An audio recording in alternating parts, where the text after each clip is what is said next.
Tonight, the world stands united by shock and grief following one of the deadliest terrorist attacks in European history. People are placing flowers and lighting candles at 6 different sites in the French capital tonight. And in New York State, Governor Cuomo has directed one World Trade Center to be lit in blue, white, and red as we stand in solemn solidarity with the people of France, just as they have done for us in our own times of tragedy. At home in Western New York, landmarks like Niagara Falls, the Peace Bridge, and the Electric Tower in downtown Buffalo are all lit in the colors of the French flag. Currently, France is under a state of emergency. Again, 6 different sites were attacked, all of them so-called soft targets. They were a concert hall, a restaurant, a cafe, and 3 explosions outside a crowded soccer stadium. At least 129 people are dead, hundreds more hospitalized. So far, we know 1 American who was killed in the attacks. Tonight, the ISIS state terror group has claimed responsibility, and we get more now on what happened from ABC's Marcy Gonzalez.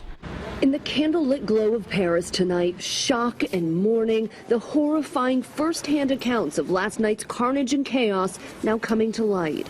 I got more or less buried under a man who was shot in the head next to me. So then we heard the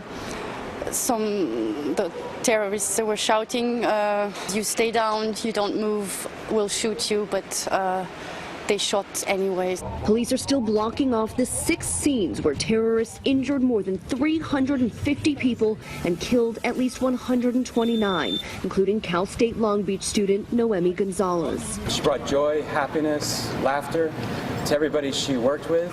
Prosecutors say the coordinated attacks were carried out by at least 7 terrorists wearing identical suicide vests. Working in teams, they targeted bars and restaurants, a soccer game attended by French President Francois Hollande, and this theater, claiming 80 lives during a sold-out concert by American rock band Eagles of Death Metal. The man said, "You killed our brothers in Syria, and now we're here." ISIS claiming responsibility. Police still identifying all of the now deceased killers, taking the family of 1 into custody, and arresting 3 people in Belgium believed to be connected to last night's attacks. And the FBI is now sending a team here to France as the Eiffel Tower, the Louvre, and other tourist attractions are now closed as this country observes 3 days of mourning. Marcy Gonzalez, ABC News, Paris. And tonight, we are also hearing from people who survived the bloodbath that took place throughout the French capital last night. Here are a few of them in their own words. We were walking and we heard a handful of gunshots. We heard a bunch of gunshots, maybe 8 to 10, and then there was kind of a pause, and then there were a few more.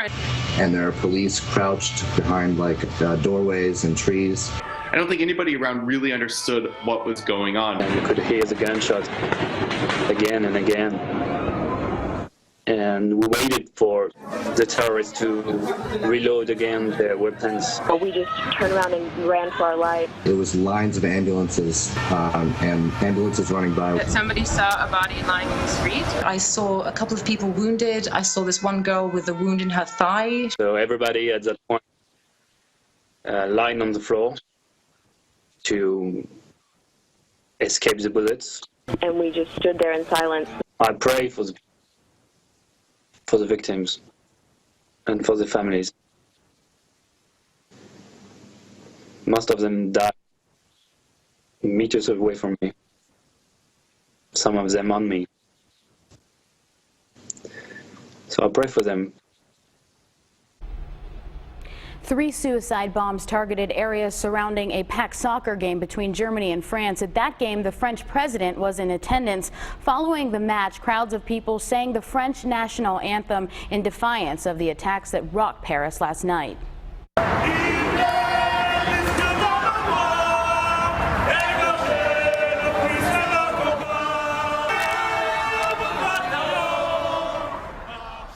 These soccer fans were waving French flags as they walked down the street near the stadium.